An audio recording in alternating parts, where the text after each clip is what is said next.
My research over the last several years has been dealing with the impacts that aviation has on surface climate, the climate near the ground where people live, and in particular, how the false clouds that planes produce, so-called contrails, affect the energy coming in from the sun and the heat that goes out from the Earth's surface. And that those two things together give us the surface temperature.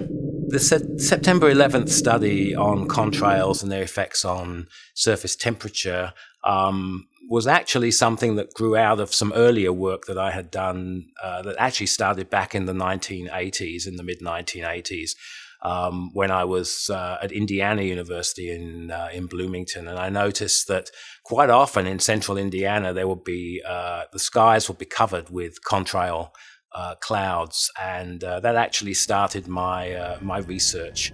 The September 11th study was really an outgrowth of that. So our reason for looking at the September 11th to September 14th period was, of course, because it followed the terrorist attacks in Washington, D.C. and New York City. The response to that by the FAA was to ground all commercial aviation. So for essentially a 72-hour period, there was no commercial aviation in U.S. airspace.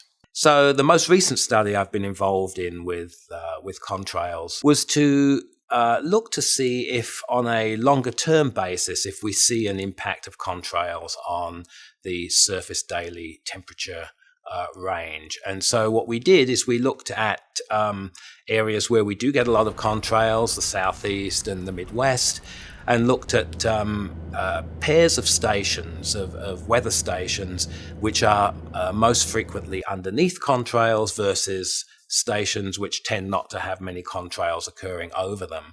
And consistently, we find that the diurnal or the daily temperature range is reduced under areas where you have a lot of contrails, but is larger. In other words, the daytime high is higher and the overnight low is lower in areas that don't see many contrails. So this study really supports what we found for the shorter term, that 72-hour period for the 9/11 study.